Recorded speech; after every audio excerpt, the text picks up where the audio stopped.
Seja muito bem-vindos ao Mesa de Debates. Aqui quem está falando é o Guilherme. Vamos que vamos. O pessoal dá continuidade aqui à nossa programação da semana, conversando aí sobre diversas questões, debatendo, né? E estou aqui com o Aldiério Pereira, né, da Frente Sindical Democrática, né, de Minas Gerais, para a gente conversar um pouco aí, né, da situação aí, né, o que é a frente e aí um pouco também da situação metalúrgica aí, né, de Minas Gerais. Enfim, então, sem muita enrolação, sem muita demora, peço aí para o Aldiério fazer sua apresentação. Então, agradeço aí, Guilherme, pelo convite aí, a essa entrevista. Meu nome é Eudério, hoje eu sou um dos coordenadores da Federação, tá?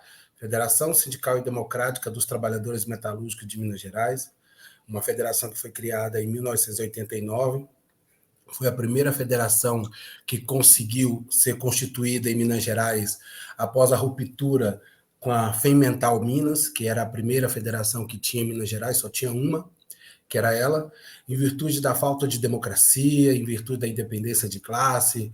Em 1989, grandes companheiros com grandes sindicatos acabaram fazendo uma oposição e viram que não tinha democracia nenhuma dentro disso, né? E, por fim, a única saída que tinha para poder continuar a luta em defesa do direito dos trabalhadores com independência de classe e com democracia, principalmente, foi criada a Federação Democrática, tanto que a gente é conhecido como Federação Democrática por esse processo aí. Logo depois vieram mais duas, né? Logo depois de a gente vieram mais duas, porque era inconstitucional na época, né?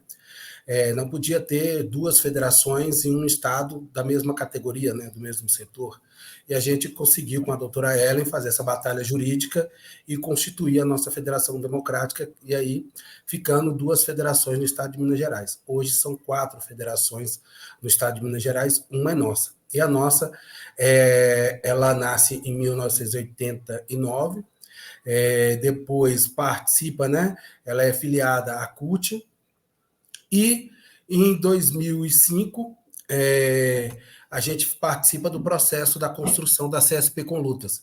Então, hoje, nós somos, não só participamos do processo da fundação da CSP com Lutas, como também somos filiados à CSP com Lutas, e os nossos sindicatos, mesmo tendo autonomia da filiação à central, todos eles também estão filiados hoje a nossa central, que é a CSP com Lutas. E o nascimento dessa federação foi exatamente, primeiro, por democracia, para poder lutar por aumento de salário, por direitos e etc. e tal. Então, nessa época de 1989 para cá, a gente vem tentando aí, batalhando aí, para ter ferramentas de lutas, né? Independente dos patrões, independente dos governos, que possa lutar não só para melhorar a vida dos trabalhadores, mas para fazer uma mudança radical na vida dos trabalhadores, mostrando para eles que esse sistema capitalista, independente, né, do momento que a gente vive, se fosse em 1989, como se fosse agora em 2024, não tem alternativa para a classe trabalhadora dentro desse sistema, não, onde visa apenas o lucro, e os trabalhadores que produzem esse lucro ficam com as mazelas. Então, rapidamente, nós somos hoje 12 sindicatos, que vêm desde o sul de Minas, com Itajubá, chegando até aqui o norte de Minas, o centro-oeste. Só dar um exemplo, nós temos sindicatos metalúrgicos em Araxá, em Barbacena, em Barão de Cocais, Divinópolis e região, Governador Valadares, Itabira, Itaúna, Juatuba e região, Ouro Preto, Patos de Minas, Pirapora e Vaza da Palma. Eu sou diretor dos Sindicatos Metalúrgicos de Pirapora e estou na coordenação da Federação Sindical Democrática, que são 8 companheiros, nós não temos presidente, nunca tivemos presidente na nossa federação, e temos uma direção de 28 companheiros e companheiras que fazem parte dessa estrutura de coordenar, dirigir e fazer as lutas aqui no nosso estado de Minas Gerais. Maravilha, Aldiério. Então vamos aí para as perguntas, né? E você já toca num tema que eu acho que é fundamental debater aqui, né? Que tanto envolvendo a frente, né, sindical, mas também, né, que algo que vai mais além, que é a questão da democracia sindical, né? Como que você vê essa discussão no movimento sindical brasileiro, né? E se essa falta de democracia que vocês reclamavam em Na fundação, 89, na fundação, permanece hoje? a gente acredita que, infelizmente, o processo, né, processo de burocratização do movimento sindical foi muito grande. Tanto antes de 1988, da Constituição, né, que a nossos companheiros e companheiras que fizeram parte, né, da luta da fundação da CUT em 83, exatamente para ter uma central única de trabalhadores que possa lutar por democracia, né, já que a gente estava dentro de uma ditadura militar de 64 até 88. Claro que em 83 já estava mais branda, mas ainda existia a ditadura. Nós acreditávamos que a democracia operária ela é fundamental, porque nós nunca tivemos democracia no Brasil, né? Desde a sua invasão pelos portugueses, né? Que a gente não chama de descoberta, porque se já existia gente, não é descoberta. Desde a invasão até hoje, nunca existiu democracia. Existem liberdades democráticas depois da República. E essas liberdades democráticas são controladas pelos grandes burgueses, pelas grandes empresas que decidem a política no país. Então, para os companheiros e companheiras nossos que fizeram parte, os sindicatos que fizeram parte da fundação dessa federação democrática, para eles era fundamental a democracia, tanto que um dos principais lemas naquela época era a democracia. E para nós que chegamos depois deles, criados por esses companheiros, por essas companheiras aí, também é fundamental isso. Companheiro Oraldo, companheiro Giba, companheiro Zé João, companheiro Zé Maria, que hoje é um dos responsáveis pelo PSTU a nível nacional, eles todos fizeram parte da fundação da nossa federação, fizeram parte da construção. Então, nós hoje, que estamos hoje, né, não quero citar o nome de todos, mas vou lembrar alguns aqui, eu, o Jordano, o Marcelo de Itaúna, o Carlinho, o Ronaldo, e tantos outros companheiros aqui que estão na nossa federação, tentamos continuar esse processo de melhorar e aumentar ainda a democracia operária, não só, né, nas nossas bases, não só nos nossos sindicatos, mas também na nossa federação e na nossa central que a gente constrói. Sem ela, não existe luta operária com independência de classe. É com a democracia que faz fazer com que exista a independência de classe, que vai demonstrar que não é um grupo que decide, é a base com suas direções. Perfeito. E hoje, qual que é a relação que vocês têm com outras frentes e federações? Então, a gente sempre tenta, nós somos como pode dizer, o grupo que sempre tenta unir a luta das classes, porque a nossa central, quando ela quando ela se é fundada, quando ela nasce com a democracia, a gente pensa também que a democracia não é só para a nossa categoria, não é só para o nosso setor. Então, a nossa federação também já nasce também de forma a unir as outras lutas. Luta do movimento popular, luta dos trabalhadores rurais, luta do setor público junto com o setor privado. Então, dentro da nossa federação, a gente sempre tenta unir as lutas em defesa da classe trabalhadora. Todas as campanhas salariais, nós fazemos um chamado a todas as federações de Minas e centrais a se unirem, né, nessa campanha em defesa do aumento de salário e melhoria nos direitos, né? Infelizmente, nem sempre a gente é atendido, mas a gente também faz chamado para a luta em defesa dos servidores públicos, dos trabalhadores rurais, da juventude, do movimento popular, dos movimentos de opressão contra a homofobia, LGBTfobia, contra o machismo, o racismo, contra a xenofobia, porque são todas essas ferramentas que dividem a classe trabalhadora que acabam não só fortalecendo, mas mantendo esse sistema, esse status quo do sistema capitalista. Então, para nós, a unidade é fundamental para a gente virar a página e conseguir realmente unir a classe trabalhadora e até disputar ideologicamente. Porque muitas das vezes a gente está na mesma trincheira, mas tem companheiros que é do movimento sindical que tem um discurso que tem que ter patrão, tem que ter o sistema capitalista para poder gerar emprego. E nós falamos, não, é ao contrário. Nós é que geramos a riqueza, geramos emprego, nós geramos tudo. Então, até mesmo dentro das nossas trincheiras, nós temos essa disputa aí pela unidade e pela disputa ideológica. Perfeito, Aldiério. Outra coisa que você fala aí, né, que é a questão da independência de classe. Né, acho que a gente poderia entrar um pouco, né, sobre isso. O que significa independência de classe? E já estendendo aí para uma segunda pergunta, né? E qual que é a relação que você está à frente tem com o atual governo? Então, a independência de classe, para nós, é fundamental, porque, primeiro, para a gente disputar ideologicamente os trabalhadores. Os trabalhadores, em virtude da sua carga horária, em virtude da exploração e da opressão, muitas das vezes ele não tem condições de estudar. E quando ele tem condições de estudar, não é dado a realidade para ele. Por exemplo, nas escolas, não ensina que existe duas classes no mundo.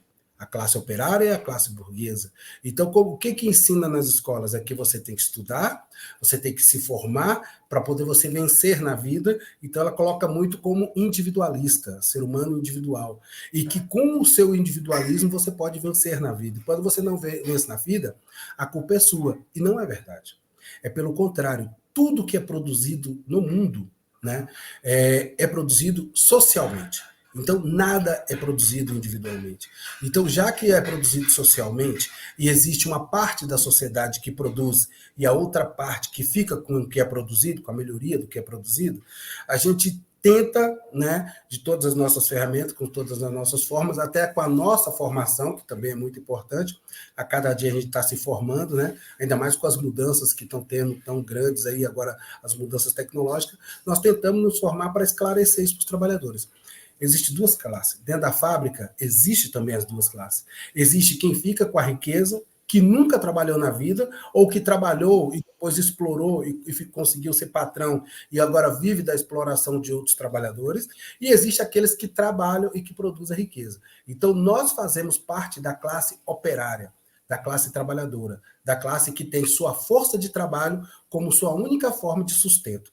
E existe a outra classe, que é a classe burguesa, a classe dos patrões, que a única coisa que eles sabem fazer é explorar outras pessoas para poder se beneficiar do que eles produzem de riqueza para nós. Então, não existe relação social que não tenha exploração e opressão dentro do sistema capitalista. Então, não tem como o sindicato dizer que é amigo dos patrões, sendo que ele vê que o patrão, para poder ter lucro, ele tem que reduzir salário, ele tem que reduzir investimento na saúde e na segurança do trabalhador, e ele tem que explorar, tem que assediar para poder cada dia mais ele ter mais lucro. Então, essa relação entre amizade, entre colaboração, entre sindicato e patrão, não existe. E na onde existe, infelizmente, dá problema. Isso eu estou falando, isso é uma relação direta. A gente vê sindicatos que, infelizmente, defendem os patrões e quando a classe trabalhadora se movimenta para melhorar seu emprego, para melhorar seu salário e melhorar suas condições de trabalho, aí o sindicato trai os trabalhadores para poder ficar do lado do patrão dizendo, não, você não pode fazer isso, porque senão vai dar prejuízo para o patrão. Mas ainda existe uma outra independência de classe também, que é os governos que defendem o sistema capitalista e defendem os patrões. Então, esses governos, para a gente, eles são patrões dos trabalhadores que são servidores públicos. Então, os sindicatos, eles não têm que ter governo de plantão, porque até hoje, nós nunca conseguimos, no Brasil, colocar um governo dos trabalhadores. Não é um governo que esteja dentro de um partido que se diz Partido dos Trabalhadores.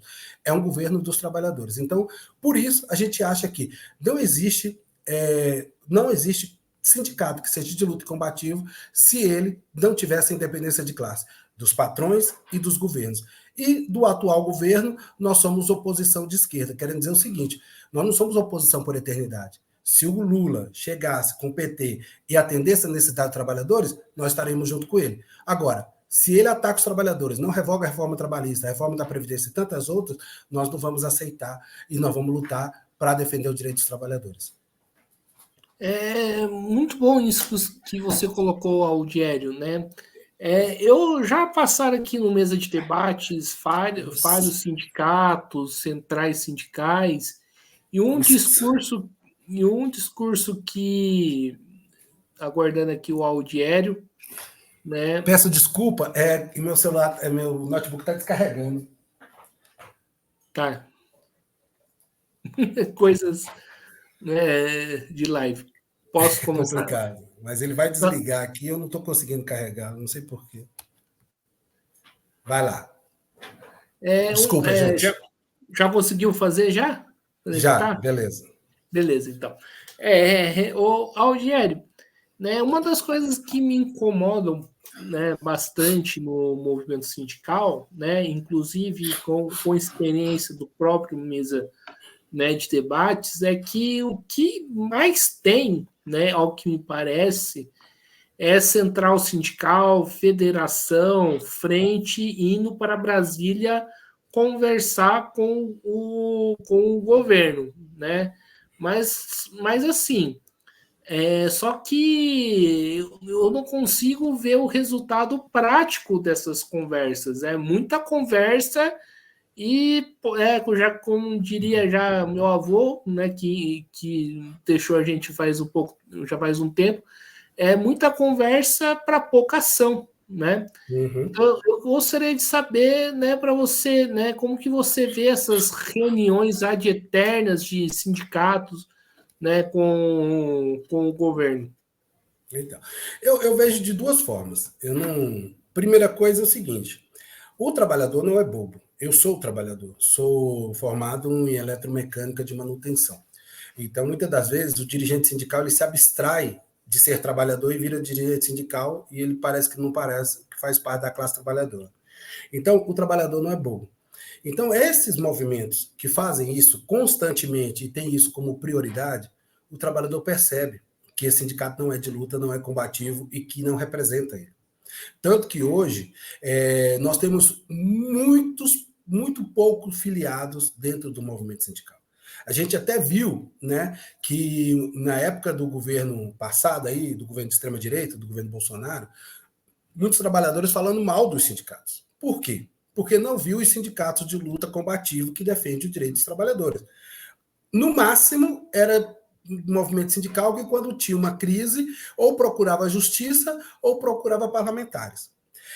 Agora, na minha opinião, é uma ferramenta, é uma forma de você ou usar a força que tem um parlamentar em benefício do trabalhador, porque ele não faz nada em benefício do trabalhador. Então, quando você tem, por exemplo, uma demissão em massa, você procurar vereadores, procurar deputados, procurar senadores, eles têm sim o poder de diminuir ou de acabar com aquelas demissões e garantir direitos para os trabalhadores. Qual é o problema? Eles não o fazem.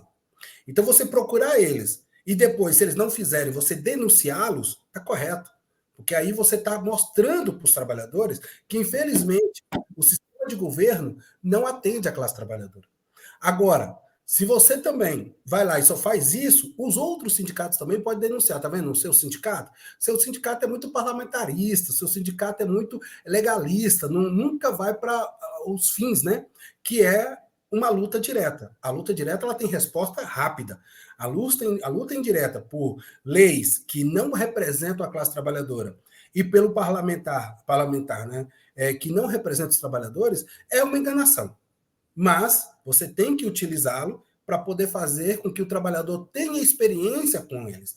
Então, muitas das vezes, aqui em Pirapora, por exemplo, quando a empresa faz um ataque brutal aos trabalhadores, nós procuramos sim os vereadores, procuramos o prefeito, procuramos deputado, procuramos senadores, mas a gente sabe qual é o papel deles. Eles viram as costas e falam, a gente não pode fazer nada. Aí a gente volta para as bases e fala, tá vendo? Infelizmente, esse sistema de governo não nos atende. Então, ela serve para isso.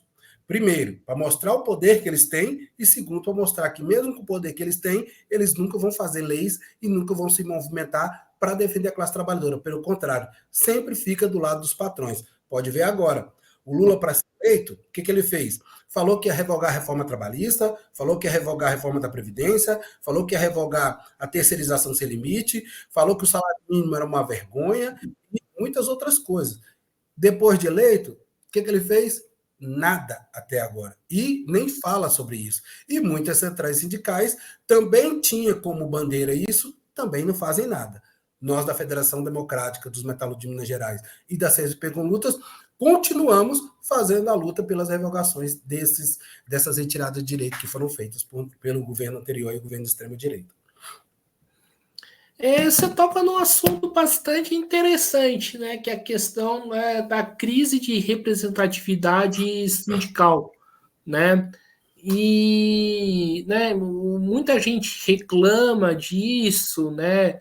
Muitos sindicatos falam disso, mas, e acho que é preciso combater essa crise, né? Eu particularmente vejo que é necessário combater, mas tem muito sindicato que, né, não se ajuda, né?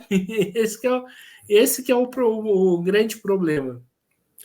Exatamente isso. Não é que o sindicato não se ajuda, né? É que o sindicato só ajuda aos dirigentes. E muitas das vezes é só ao dirigente presidente, ao dirigente tesoureiro. Nem a própria diretoria toda dele eles ajudam. Por quê? Porque, infelizmente, a concepção deles é que eles estão dentro do sindicato, é uma estrutura, vou estar dentro dessa estrutura, para poder defender os meus benefícios, porque eu estou sendo lesado, porque eu estou sendo caçado, porque eu sou de luta, combativo, mas ele não é nem de luta e nem combativo e nem conquista os trabalhadores. E isso só não se reflete nos sindicatos que a gente chama de pelegos, né? Nas federações que a gente chama de pelegas, nas centrais que a gente chama de pelega. Se reflete em toda a categoria, em todos os sindicatos, que são de luta e que não são de luta. Então, a cada dia, a cada minuto, nós que acreditamos que essa ferramenta de luta é muito importante, com os sindicatos, as federações e as centrais, nós temos que fazer um debate ideológico para explicar para eles que não é porque o cara se diz do sindicato de trabalhadores que ele defende trabalhadores. E outros sindicatos que são do sindicato de trabalhadores não são igual a eles. Não se enriquecem ilicitamente com o dinheiro do trabalhador, não pegam um benefício próprio para poder ter privilégios dentro dos sindicatos, pelo contrário. Somos de luta e combativo e queremos sempre estar na mesma condição do trabalhador para poder, junto com ele, lutar por melhorias. Então, é muito importante que a gente tente explicar essas condições, né? Porque hoje nós temos muito poucos filiados dentro dos sindicatos. Tanto que quando acabou com o imposto sindical, muitos sindicatos acabaram. Muitas federações diminuíram seus patrimônios. Muitas centrais sindicais também diminuíram seus patrimônios. Porque quando existia o imposto sindical, eles viviam em função do imposto sindical. E nós, da Federação Democrática, nós, da CSP Colúcio, dizíamos, não, os sindicatos não podem viver de imposto sindical, tem que viver de mensalidade. E para viver de mensalidade, tem que disputar a consciência do trabalhador para que ele entenda a importância do seu sindicato como ferramenta de luta. Perfeito, Algério. E falar um pouco mais dessa categoria, né? A gente está conversando isso muito sobre o movimento sindical. Como que andam as coisas lá, né? Quais são as demandas, as reivindicações? Então, hoje, na nossa categoria, nós temos tanto o setor de autopeças, como o setor de eletrônico, como o setor de fundição, setor de siderurgia, metalurgia, né? Eu mesmo sou de uma metalúrgica, e hoje o setor que mexe com semicondutores, que aqui em Minas Gerais tem o Vale do Silício também, né? Só que é do silício metálico, não é o Vale do Silício dos Estados Unidos. Nós produzimos esse metal semicondutor que é o silício metálico. E dentro do desenvolvimento tecnológico, da indústria 4.0 e da inteligência artificial, o que nós produzimos pode-se dizer que vale ouro, porque é a base da produção dos chips, é a base da produção tecnológica. Então, sem o silício, não tem como ter desenvolvimento tecnológico. Então, nos últimos anos para cá, o valor do produto que nós produzimos é muito alto. Então, o lucro está sendo astronômico para eles. Mas, infelizmente, mesmo com lucros astronômicos, a gente vê que na hora de negociar a campanha salarial, as empresas só querem dar, no máximo, o INPC. Só com luta, com greve, com mobilização, é que a gente consegue um pouquinho a mais do que o INPC.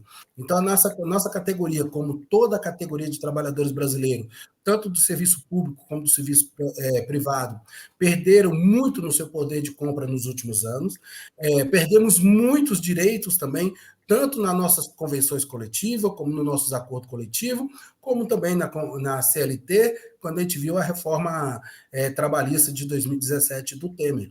Então, perdemos muitos direitos. Agora, teve coisas que aumentou.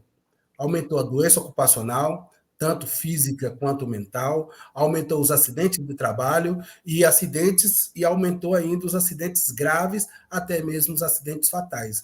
Então, as condições de trabalho hoje dentro da fábrica estão muito ruins, porque os equipamentos estão muito precarizados.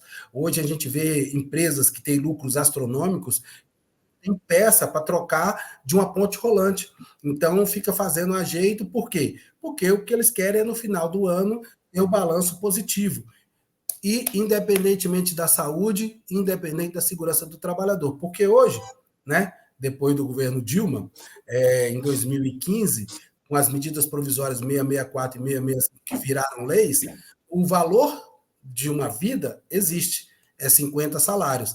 Então, as empresas já fazem seguro, dizendo o seguinte: se um trabalhador morrer aqui, eu não vou perder nada. O seguro paga e eu continuo produzindo.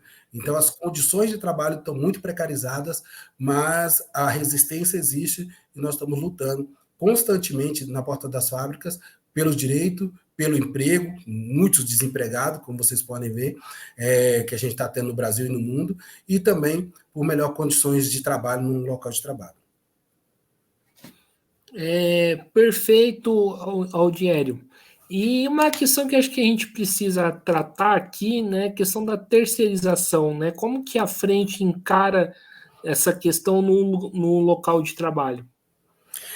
Então, a nossa federação, ela não vê diferença na hora da luta, mas é lógico, a terceirização e a quarteirização, ela é um problema brutal para os trabalhadores. A maior quantidade de acidentes de trabalho que acontece dentro das fábricas é com os terceirizados, é com os quarteirizados, né? E muitas das vezes, os terceirizados, vou te dar um exemplo, uns terceirizados de mão de obra qualificada, quando chega em outra cidade, como quando chega aqui em Pirapora, o salário deles, às vezes, é maior do que o que tem que estar na ativa. Mas isso é às vezes, quando é mão de obra qualificada. Porque na sua ampla maioria, os terceirizados, eles têm menores salários, não têm direitos, não têm convênio médico, não tem nada, e a gente fica lutando até mesmo para eles terem um dormitório decente, a gente luta para eles terem alimentação decente, a gente luta para eles terem o descanso de ir em casa, por exemplo, uma pessoa que mora na Bahia veio fazer um serviço de um prédio, de uma empresa aqui em Pirapora. Ele tem que ter o direito de voltar em casa a cada 3 meses e ficar com a família. Então, esse direito também a gente luta, né? Então, a terceirização, a quarteirização, quando as empresas fazem para melhorar ainda mais e aumentar ainda mais o seu lucro, precarizando ainda mais as condições de trabalho e também o questão remuneratória, que é reduzir custo na produção ou na reforma de alguma coisa que as empresas fazem. Então, nós somos totalmente contra, mas não fazemos diferença, não fazemos distinção na hora da luta. Na porta principal, entre os trabalhadores diretos, nós estamos lá panfletando e mobilizando ele. Na porta secundária, trabalhadores terceirizados, quarteirizados, nós estamos lá na porta, panfletando e dialogando também a luta junto com eles, para que todos tenham direitos iguais.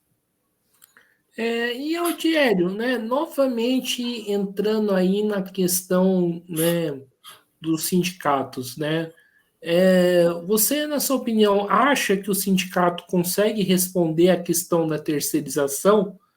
Porque eu vejo muitas das vezes, a grande maioria, né, não todos, né, sindicatos lutando apenas pela uma parte da categoria, né, e enquanto isso os terceirizados é representado por outro sindicato que muitas das vezes não pode nem ser chamado de sindicato e sim de máfia, né? E então eu gostaria de saber disso. Sim, então, a gente, como coordenador da federação, e a gente sempre faz o debate com todos os sindicatos, aí eu estou falando assim, né? tudo generalizado, não é que os nossos sindicatos têm todas as mesmas posições, as mesmas opiniões. Uma federação é uma federação de unidade de ação onde a gente se aglutina, discute, debate, o que não tem acordo a gente põe em votação, e o que põe em votação a maioria acata e nós vamos para seguir as experiências. É verdade que eu já participei de reuniões de centrais sindicais, na onde a gente foi com discurso, a nossa federação e a nossa central, contra a terceirização. E as outras centrais todinhas falando, não, a terceirização já é um fato, não tem como mudar. Aí nós falamos, tem, é lógico que tem, é só lutar. Não, não tem. Então, eles acabam aceitando e deixando à deriva esses trabalhadores. Por exemplo, trabalhadores da construção civil do estado de Minas Gerais. O sindicato ele é estadual ou regional. Ele não está em todos os locais de trabalho, porque só Minas Gerais tem mais de 830, 850 municípios. E se cada uma tiver uma construção civil, como é que eles vão dar conta? Eles não dão conta. Então, automaticamente, eles acabam deixando a míngua aí os trabalhadores e as trabalhadoras terceirizadas que vêm prestar serviço em outros locais. Ainda mais quando é próximo, né? Então, infelizmente, ainda não responde a essas necessidades. Mas nós, pela Federação Democrática e pela CSP Colutos, tentamos, né, fazer esse debate com os nossos sindicatos, com os nossos dirigentes e também fazer esse debate com outros sindicatos, com outras federações, explicando a necessidade, porque hoje o trabalhador pode estar dentro de uma fábrica e ele pode ser um trabalhador direto. Amanhã ele pode estar demitido e pode ir para a terceirizada. E esse trabalhador da terceirizada, se você acompanha e dá a política, ele pode estar entrando na fábrica e já te vendo como referência, porque você lutou por ele quando ele era terceirizado. Então, é importante fazer esse debate, é importante fazer essa ajuda, esse apoio social, essa unidade de ação para lutar, porque é só assim que a gente faz a disputa ideológica. Aldieri, você falou aí da questão da inteligência artificial, né? Acho que é um outro debate que o movimento tem que fazer, né? O que você pensa sobre esse tema, né? Você acha que a inteligência artificial veio para roubar todos os empregos ou não, né? E se roubar algum emprego, como que seria? Uhum. Então, a gente tem aí já a experiência da primeira revolução industrial, onde os trabalhadores se assustaram com tantas máquinas e começaram a quebrar as máquinas, porque eles achavam que a mazela do mundo naquela época eram as máquinas, porque eles queriam só o processo de manufatura, fazer com as mãos e tal. Depois nós passamos pela segunda revolução industrial, com a tecnologia, com a automatização, com a internet. Terceira revolução industrial, com o desenvolvimento da automação e tudo. Agora nós estamos na quarta revolução industrial, que aí já é colocar androides, robôs, inteligência artificial nos locais de trabalho. O que a gente aprendeu com todas essas que chegou até agora? Que nenhuma delas foi a benefício do trabalhador. E não é ela que é a mazela dos problemas. Todas elas, pela lógica, vieram para fazer os trabalhos mais precarizados. Então, se é para fazer trabalhos mais precarizados, pode dar uma condição de vida melhor para o trabalhador. Então, ao invés do trabalhador ter que trabalhar 8 horas, 12 horas por dia, ele vai poder trabalhar 4 horas, porque a inteligência artificial, os equipamentos e os robôs vão poder fazer as partes, os trabalhos mais forçados, mais brutos. Então, a nossa inteligência, que é muito superior à inteligência artificial, né, muito superior, e está muito longe ainda da inteligência artificial chegar à inteligência humana, tá muito longe. A gente sabe que eles assustam a gente com as matérias que passam na televisão, o que elas já estão fazendo, né? Com ajuda humana, tá? Toda a inteligência artificial hoje ainda tem ajuda humana, mas eu não acho que ela é prejudicial. Eu só acho que ela está vindo de forma que é ainda para prejudicar ainda mais os trabalhadores. Porque o que os patrões, o que a burguesia, o que o capitalismo vai fazer com isso? É diminuir a quantidade de trabalhadores dentro das fábricas, colocar mais equipamentos, mais tecnologia para reduzir emprego. E reduzir emprego, esses trabalhadores vão para onde? Ela vai diminuir a carga horária? Uma das nossas pautas em toda a campanha salarial é redução da carga horária e redução de salário para gerar emprego para todos os trabalhadores. E os patrões, mesmo tendo muito lucro, não fazem isso. Será que com a inteligência artificial vai fazer? Tenho certeza que não vai fazer, Porque dentro do capitalismo é o lucro em primeiro lugar. A ganância dos patrões, a ganância dos privilegiados não tem limite. E não vai ser agora com a inteligência artificial que eles vão fazer. Então, para mim, é uma coisa positiva, é uma coisa, um desenvolvimento, mostra a capacidade humana de se desenvolver, né, de avançar na tecnologia, mas, infelizmente, dentro do sistema capitalista, não tem benefício. Aí tá, então nós vamos parar a inteligência artificial para poder gerar emprego? Como? Gerar empregos desumanos? Que coloca as pessoas em locais degradantes, temperatura alta, fumaça, radiação. Não, a gente tem que usar outras formas para poder até mesmo proteger o meio ambiente, né? Então, o avanço da tecnologia, o avanço da inteligência artificial, se fosse numa sociedade igualitária, humanamente livre, como é que é? Igualitária, humanamente livre e uma sociedade socialista, seria para beneficiar o planeta e para beneficiar o ser humano. Dentro do capitalismo, é o ao contrário, é destruir a natureza e ainda retirar mais direitos dos trabalhadores e das trabalhadoras. E, Algério, você falou aí de uma sociedade socialista, acho que a gente poderia fazer a seguinte pergunta, né, sobre esse tema. E se o trabalhador, né, comandasse a inteligência artificial, comandasse as máquinas, como seria? Eu imagino, né, porque como a gente não tem ainda uma realidade provada, científica, né, eu imagino. Eu imagino o seguinte, se desde a pré-história o ser humano produz a riqueza e ele sabe lidar com a natureza e ele sabe abstrair o melhor da natureza, transformar a natureza, se você tem algo que potencialize a sua mente, é claro que você vai fazer melhor. Então você vai fazer o quê? Você vai conseguir conhecer mais do ser humano, vai conseguir conhecer mais de onde nós vivemos, que seria o planeta Terra, e conseguir sair até disso, né? Ver a nossa galáxia, a nossa Via Láctea, tudo que está aí a nós, mas que nós não temos, nós não temos condições, desculpa, porque ainda não temos ainda tecnologia suficiente. Então, dentro do socialismo, com desenvolvimento tecnológico, eu acho que nós daríamos um salto de qualidade nas condições de vida humana, nas condições do planeta, enorme. Só que qual é o problema? Isso são imaginações, né? Porque a gente tem que entender que, infelizmente, é muito deturbada as opiniões do que é o socialismo, do que é o comunismo. E é muito protegida a ideologia do que é o capitalismo. Que o capitalismo é que gera isso, gera aquilo. O que eu vejo no mundo é que o capitalismo só gera guerra. Olha bem, inteligência artificial sendo utilizada em Israel. E por Israel, na Palestina, na faixa de Gaza. Olha a inteligência artificial sendo utilizada na guerra da Rússia contra a Ucrânia, né, de invasão, de ocupação. Né?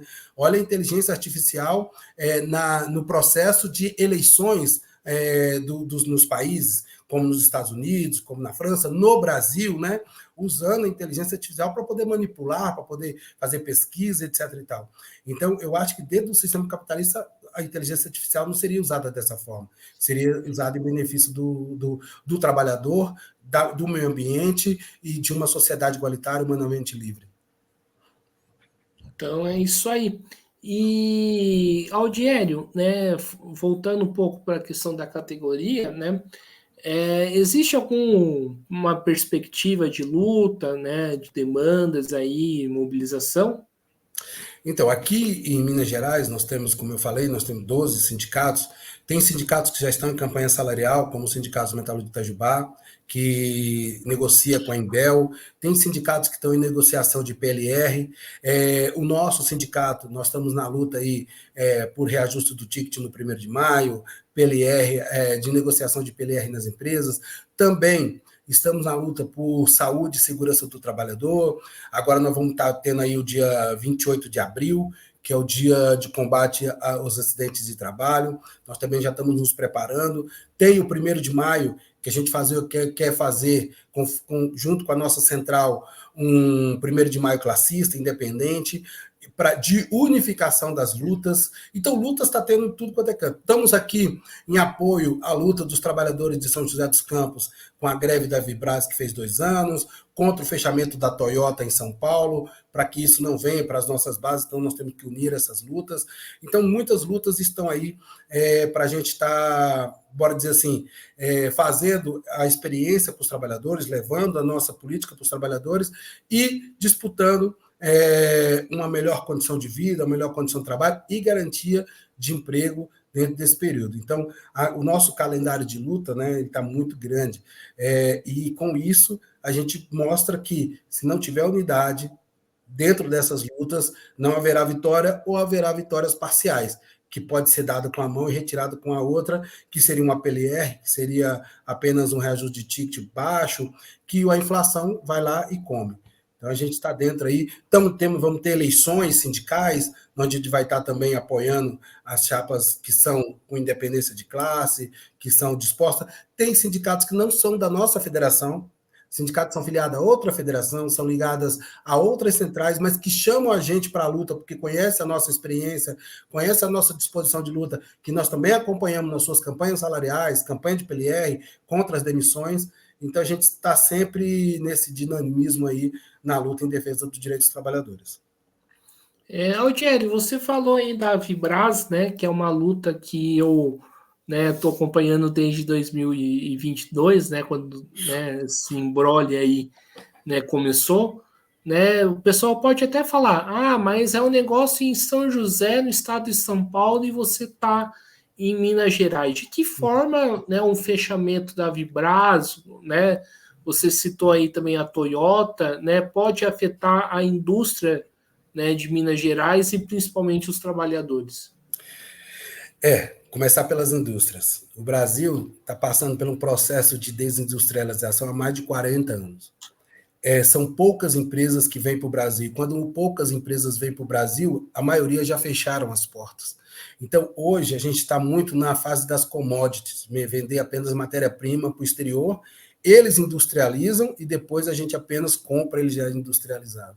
Então, uma luta dos trabalhadores em qualquer lugar do Brasil acaba afetando em todo o processo produtivo do Brasil e automaticamente acaba afetando a todos os trabalhadores. Agora, no caso da Vibras, já é mais específico, porque ela é uma empresa que trabalha para a segurança nacional. Ela produz armas, né? Produz mísseis. Então, como nós, trabalhadores, que queremos a nossa autonomia como Brasil, como nação, podemos deixar uma empresa como a Vibras fechar as portas e que vai afetar não só o processo produtivo, mas também o processo de segurança nacional do povo brasileiro. Então, ela afeta os dois lados. Ela afeta nós como trabalhadores brasileiros, mas afeta nós como nação. Então, é por isso que a nossa federação, os nossos sindicatos, os nossos dirigentes apoiam, participam da luta contra o fechamento da Vibras e denunciam os governos que não fazem nada. O governo de São Paulo, o prefeito de São José dos Campos, o governo brasileiro, com o governo Bolsonaro, que pelo menos abriu reuniões com o sindicato, mas não conseguiu resolver nada, e agora o governo Lula até agora não sentou para conversar com os trabalhadores da Vibras e conversar com o sindicato para resolver isso. Pelo contrário, o que eu vejo é projetos de privatizar uma empresa tão importante que vai ainda piorar as condições de trabalho e vai tirar direito desses trabalhadores e, infelizmente, coisa ruim se espalha, né? Coisa boa, não. As vitórias que São José dos Campos tem nas campanhas salariais, nas campanhas de PLR, não se espalham. Agora, quando é retirada de direitos, fechamento de fábrica, quando começa lá é porque vai acontecer também em outros estados e em outras cidades, e que por isso a gente se une para que isso não aconteça. Então, na onde tem um trabalhador atacado, a nossa Federação Democrática, a nossa central está junta em defesa dos seus direitos. Por quê? Quando isso acontece em Minas Gerais, eles também fazem. Os companheiros de São José foram na campanha salarial em Barão de Cocais. São José tem a General Motors, lá a Gerdau. Em Barão de Cocais tem Gerdau. Em Divinópolis, Minas Gerais, tem Gerdau. Então, essa união dos sindicatos mostra que a gente pode ter vitórias, porque as empresas usam isso, né? Não, eu não posso dar aqui, mas eu posso dar ali. Então, quando a gente une, a gente consegue fortalecer ainda mais a nossa luta. E, Aldiério, você falou aí de uma questão interessante, esse processo de desindustrialização. ele é reversível? É possível reverter esse processo? E nós acreditamos que sim, né? Porque nós temos matéria-prima, nós temos energia, nós temos terreno, não temos problemas climáticos fortes como tem em outros países, como terremotos, vulcões e etc. e tal. Só depende da política brasileira. E a política brasileira, infelizmente, é muito atrelada à política dos Estados Unidos e à política europeia. Então, quem decide o processo de industrialização hoje é a China e os Estados Unidos. Né? E aí dividem o processo de industrialização do mundo e eles é que definem onde vai as empresas e onde não vão. E aqui eles inventam a desculpa de dizer que é o salário dos trabalhadores do Brasil. Não é verdade. O salário dos trabalhadores do Brasil, a carga horária do Brasil a carga horária é uma das maiores e os salários é um dos piores aí, não se comparando a países ainda mais subdesenvolvidos que o Brasil, mas no nível é sim. E nós temos tudo, né? Nós batemos recorde em exportação de minério, nós temos nióbio, nós temos tudo que é necessário para desenvolver tecnologicamente, principalmente mão de obra. Hoje, o Brasil deve ter mais ou menos 219 milhões de pessoas. Nós temos aí mais ou menos 150 milhões que estão em idade ativa para trabalhar. E nós temos apenas 100 milhões que estão trabalhando. E desses 100, a maioria são agora precarizados, autônomos ou trabalhadores por aplicativo. Então, a gente tem mão de obra, a gente tem energia, a gente tem matéria-prima, o que falta? Falta disposição dos governos para fazer o que o nosso Brasil se transforme em um Brasil de primeiro mundo, mas não na questão econômica, tá? Não queremos ser o país mais rico do mundo, como é os Estados Unidos ou como é a China. Não, nós queremos desenvolver, mas desenvolver para todos, para que o povo brasileiro tenha uma condição de vida melhor. E, Algério, né, ainda sobre essa questão, né, eu vou falar o que eu penso, eu queria, né, dialogar com você.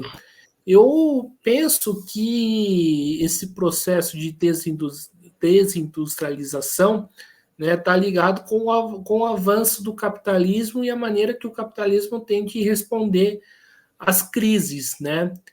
É possível, né, frear esse processo dentro do capitalismo?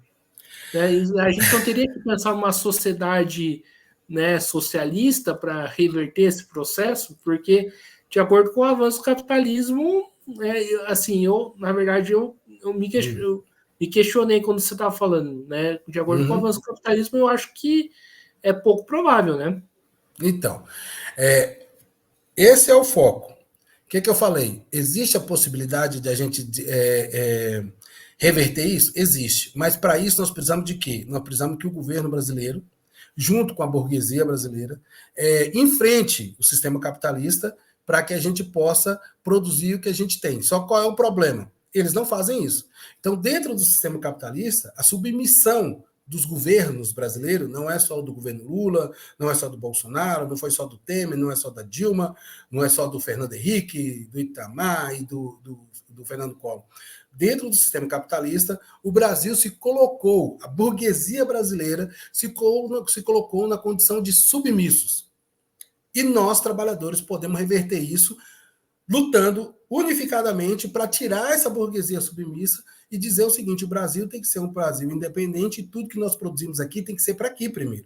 Nós temos que atender a necessidade do povo brasileiro, a quantidade de pessoas desempregadas, a quantidade de pessoas com salários baixos, a quantidade de pessoas que não têm direito a uma saúde digna, uma educação digna e etc. é muito grande. Então, a possibilidade de reverter? Mas dentro do capitalismo é muito difícil. Agora, para se transformar numa sociedade socialista, não é só no Brasil, né? Uma sociedade socialista é no mundo. Então, a gente daria o primeiro passo, mas teria que ser uma revolução socialista no mundo. Claro que ela tem que começar por algum lugar. Mas, mesmo que se a gente revertesse aqui o sistema socialista só no Brasil, a gente não conseguiria nos desindustrializar porque a gente ainda precisa dos outros. A gente precisaria de revoluções em outros países para aí sim ter uma reversão do desenvolvimento tecnológico no mundo. Mas no Brasil, existe a possibilidade? Existe. Tanto que a cada época existe mais indústria no Brasil e a cada época existe menos indústria no Brasil. Por quê? É o que decide a China, é o que decide os Estados Unidos, é o que decide a Europa, e a nossa burguesia e nossos governos são submissos a eles e não querem fazer frente a eles nunca. Eles não falam, mas não fazem. Rogério, para a gente terminar então aqui o nosso debate, né? Você falou da questão da China, né? Que é um debate que toma a pauta internacional da política, né, como um todo, e é um debate que toma também a esquerda, né? Uns, né, falam que a China é socialista, né, consegue ver um resquício do socialismo na China, de que temos que apoiar a China. Na minha humilde visão, né, burguês é burguês, independente que seja nos Estados Unidos ou na China, né? Como que você vê essa questão, você que está, né, na área da indústria, né, e vê um crescimento das indústrias chinesas? Uhum. Eu estou até lendo um livro que é a revolução dos chips, né? Não dos chips de comer, chip de computador e tal, que fala um pouquinho fala um pouquinho da evolução da tecnologia e como a China conseguiu se transformar nessa potência, né? Aí eu pergunto, lá na China existe democracia operária? Dentro do sistema dentro do sistema socialista tem que ter democracia operária, né? A ditadura do proletariado. Lá na China tem a economia planificada? Não. A economia da China é ligada com todo o mercado internacional e, além disso, tem empresas empresas estrangeiras que vão para dentro da China produzir suas riquezas e levam para outros países, como para os Estados Unidos, como para a Europa, como para tudo quanto é canto. Então, assim, o processo revolucionário chinês nós defendemos como foi um processo progressivo para o socialismo, quando teve distribuição de terras, alguma coisa assim. Agora, o sistema hoje, né, hoje assim, depois que não avançou para o socialismo, né, não avançou para o socialismo na China, ele foi um sistema que está dentro do sistema capitalista com uma forma de governo ditador, na onde quem manda é o presidente lá, hoje é o Xi Jinping, e ele decide qualquer coisa lá, junto com seus todos poderosos lá. Então, o processo de eleição não é democrático, não existe liberdade democrática, não existe, quer dizer, liberdade democrática, nem liberdade democrática existe, né? Agora, não existe a ditadura do proletariado, como quem decide é os trabalhadores, não existe uma economia planificada. Então, assim, os debates são muito rasos. Quando as pessoas falam da China, porque tem uma disputa muito mais profunda dentro da interpretação do que foi a Revolução Russa, de que foi a queda do Muro de Berlim, etc. E tal. Mas também, na nossa concepção, a China não chegou a ser socialista e não é socialista, é capitalista sim, e é capitalista ainda com uma ditadura que quem manda é um grupo, né? E esse grupo determina tudo e não tem eleições democráticas, não tem nada. Então, as características do socialismo lá não tem. Então é isso aí, pessoal. Estamos encerrando aqui mais uma entrevista do Mesa de Debates. Quero aqui agradecer a participação do Aldiélio, né? Dizer que eu gostei bastante aí da nossa conversa e passo a bola aí para ele fazer as suas considerações finais. Nós aqui da Federação Democrática agradecemos, Guilherme, por essa oportunidade de estar apresentando a nossa federação, falando da nossa central, falando dos nossos sindicatos, falando das nossas lutas, né? Eu apenas sou um representante. Agradeço de coração todos que estão nos assistindo aí, que quiser conhecer os nossos sindicatos, as nossas federações, é só nos procurar, Federação Democrática dos Metalúrgicos de Minas Gerais, CSP com Lutas, que vocês vão nos encontrar lá. E qualquer coisa que eu falei que quiser ter um debate para a gente aprofundar, aqui não são verdades absolutas, aqui são pontos de vista de trabalhadores que querem mudar essa sociedade, que está destruindo o meio ambiente, está destruindo o ser humano, levando só a doença para nós, né? Então, nós queremos construir uma sociedade igualitária, humanamente diferente, totalmente livre, uma sociedade socialista. E, para isso, nós temos que ter esse tipo de espaço aqui para dialogar com a população. Obrigado, Guilherme, um forte abraço para todos e até uma sociedade socialista aí. Então é isso aí, pessoal. Então, mais uma vez aqui agradecendo ao Aldiério, agradecendo também a você que está nos acompanhando. Peço aqui que se inscreva no canal Podcast em Mesa de Debates Título um Pouco, acompanhe o nosso trabalho, curta, compartilhe, comente as nossas entrevistas, segue aí a gente no TikTok e, né, e quem puder colabore aqui com o nosso Pix, 385 007 028 00 CPF. Então é isso aí, pessoal. Programação continua. Um forte abraço e fui.